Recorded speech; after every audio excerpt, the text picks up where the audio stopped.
Bonjour, aujourd'hui j'aimerais vous parler de l'expression « Qu'en pensez-vous ?», notamment lorsqu'elle est utilisée dans un contexte de formation d'adultes. Laissez-moi vous relater tout d'abord un souvenir personnel.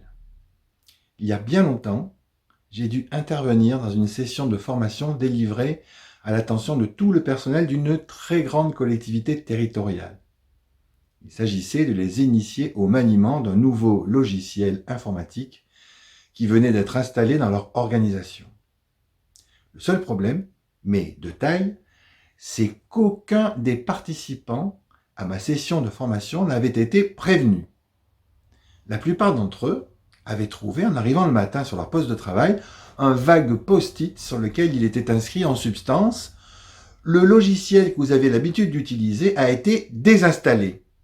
En vue d'apprendre à faire fonctionner le nouveau, vous êtes convoqué à une formation en salle numéro tant. » De mon côté, comme c'est trop souvent le cas dans la triste condition de la vie de formateur, j'avais été littéralement parachuté au milieu de ces braves gens, avec pour mission de les former, tout en ne disposant d'aucune information quant à la manière dont les intéressés avaient été accompagnés, préparés, ou pas en l'occurrence, si bien qu'à ma grande surprise, j'ai vu arriver à la queue leu-leu tout un groupe de personnes qui entraient dans ma salle en trombe, tout en vociférant, en guise de bonjour, des choses diverses et variées, à peu près aussi aimables que « Je vous préviens, je ne m'en servirai pas de votre truc !» Alors, vous savez sûrement que notre rôle à nous, formateurs, en début de session, consiste, comme on dit, à, disons, briser la glace, favoriser un échange plutôt chaleureux, si vous préférez. Mais dans ce cas précis, la glace revêtait plutôt l'aspect, je sais pas moi, disons du pare-brise blindé de la voiture papale ou quelque chose d'approchant.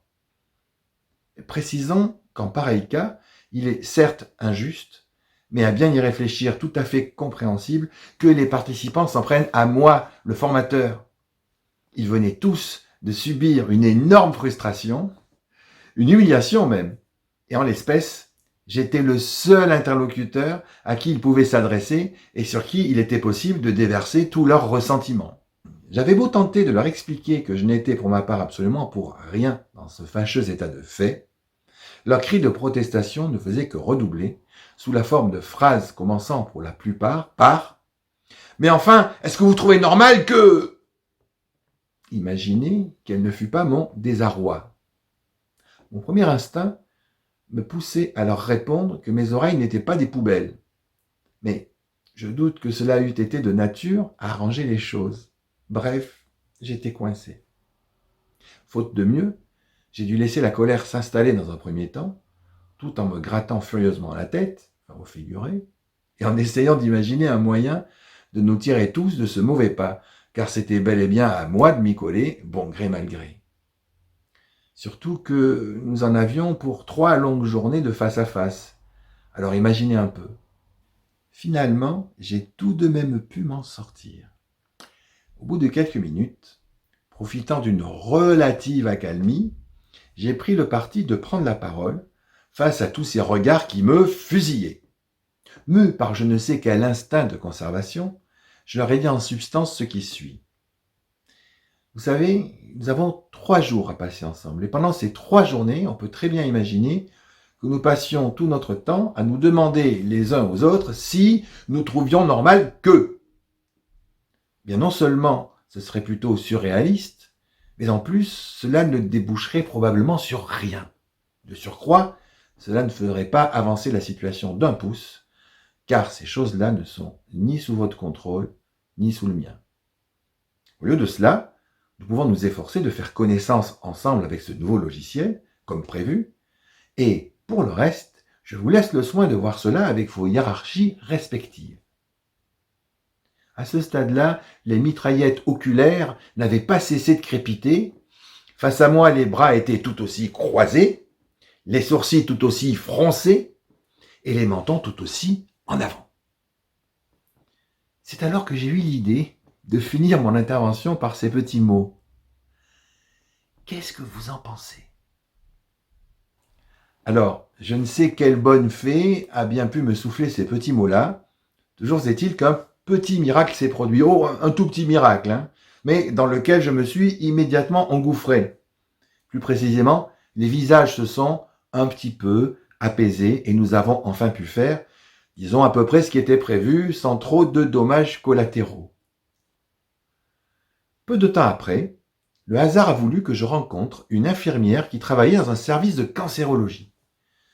Au cours de notre conversation, elle m'a expliqué qu'il arrivait que certains des malades dont elle s'occupait lui lancent, sans aucun préavis, et à l'occasion de soins complètement habituels, une phrase abrupte du genre « De toute façon, je le sais bien, je vais bientôt mourir ».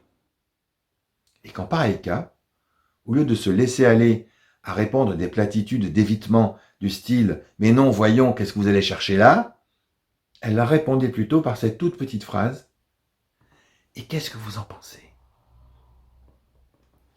Cette phrase-là lui avait été suggérée à l'occasion d'une formation interne et elle avait décidé de se l'approprier et pris le parti de l'utiliser en pareil cas.